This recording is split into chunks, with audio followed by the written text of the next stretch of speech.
Lakeland Public Television's Common Ground is brought to you by the Minnesota Arts and Cultural Heritage Fund. Today I'm going to make a 4-drawer dresser. I'm going to start by making the legs and straight edge some lumber, clean off the bark and make it into something. I'm Emelia Hovelsrud. I'm a full-blooded Icelander right off the ice. And I just love woodwork. I do all kinds of furniture, work a lot with customers. I love the nature, look, leave what the nature has done. Well, I've been making furniture now for probably about 11 years. I started using my imagination more just a few years ago. I thought about it for a long time and started trying and I found out that, hey, there's more ways than one to do furniture, and it doesn't have to be a square box.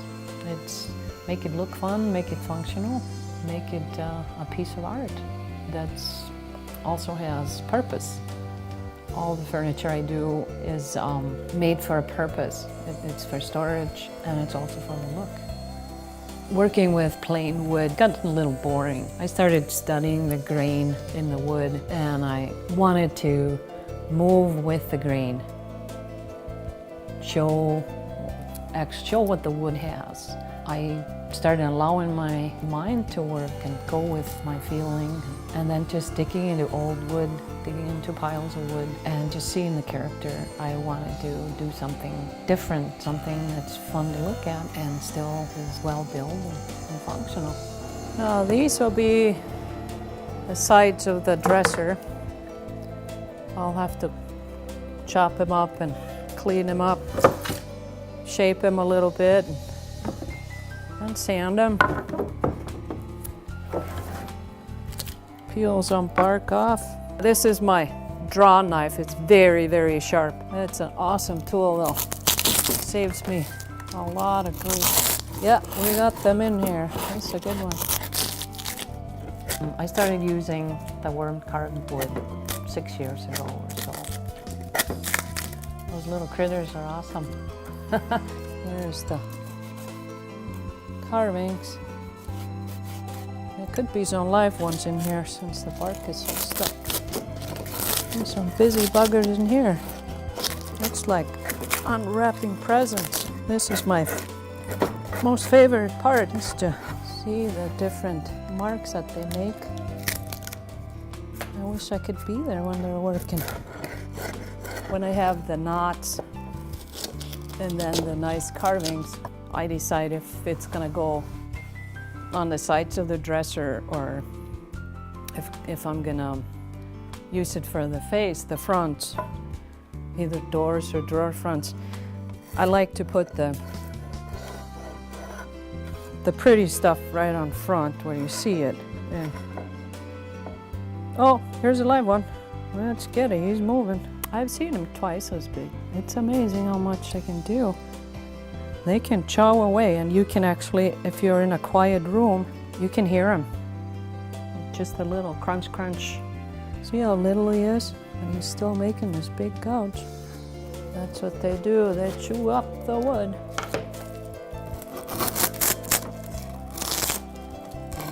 That's a nice one.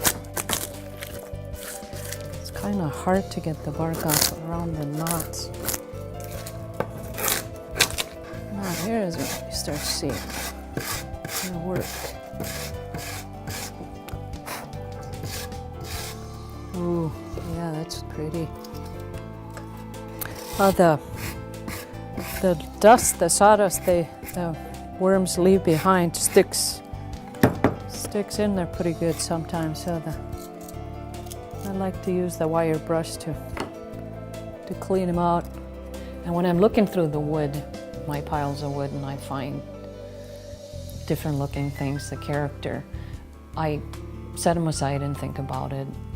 And maybe in the middle of the night I wake up and I go, yeah, that's what I'm gonna do. And I get up in the morning and I go and and study it and put the picture together, and it just happens. It just kind of happens.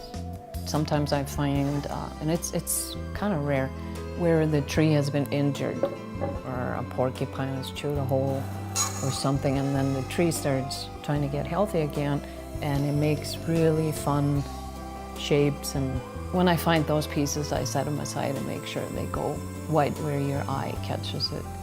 I like to put the character on the face as much as possible, and I like to keep the branches on as much as I can get away with. I like to stack the wood so it's not uniformed. It's thick over here and thin over there. And I wanted to see the furniture moving. Just doesn't have to be boxy. I wanted to bring the grain out and take the squareness away. That's why I cut my legs like that. It also puts more dimensions into the piece. And it just has so many different surfaces to look at rather than just a flat piece or a flat box. So this, to me, it's kind of like an endless fun.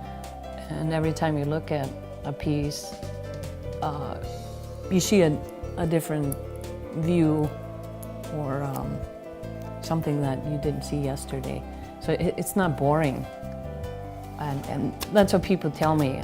They say, you know, this piece is never going to be boring because I'm always going to find a new something about it, another knot that looks like something. Or I think maybe it's the artist in me that wants to see something different. And if the wood doesn't look quite the way I want it, then I can cut it and shape it and put the look in that I'm after. Yeah, I do a lot of custom orders. People come to me with their ideas and I try to make it happen. It's well built. It's made to last, and I will work with people's ideas so the piece is theirs from their mind, and I get to play with it and make what they're looking for. And then they can stand back too and say, you know, it's what I was looking for, and she made what I wanted. And that when my customers are happy, I'm happy. I think go out to my wood pile and look through it and peel the bark off, and I call it my gold. I enjoy that, and then I can, as I'm going through it, think about what I could make with that particular piece of wood. And I set them aside, and this pile is for something I have in mind. And sometimes I start a piece and I'm not sure, so I sit, have it sit and shop, sometimes for weeks, and think about it. Or I don't have the right piece, or I'm gonna look for something different. So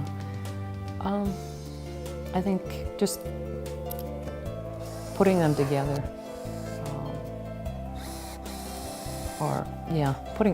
putting the wood, or picking the pieces, putting together in my mind, and then I can go and do it. And I like standing back when it's done and going, yep, that's what I was looking for. I sell a lot of my furniture at shows. I try to do the higher end shows, do maybe 4 to 5 during the summer, and then it's repeat customers and word of mouth. Or went to my friend's house and saw this, and so I don't have to advertise. I don't have it in any stores. It's basically the few shows I do, and then custom orders, custom work. There, feed her up. So nobody has to worry about the first dink in their furniture. So many people think furniture has got to be like this, and everything's got to be the same, it's got to be perfect. And that's all right too, but I like the imperfection, that the nature has done for you and just work with what the nature gave you.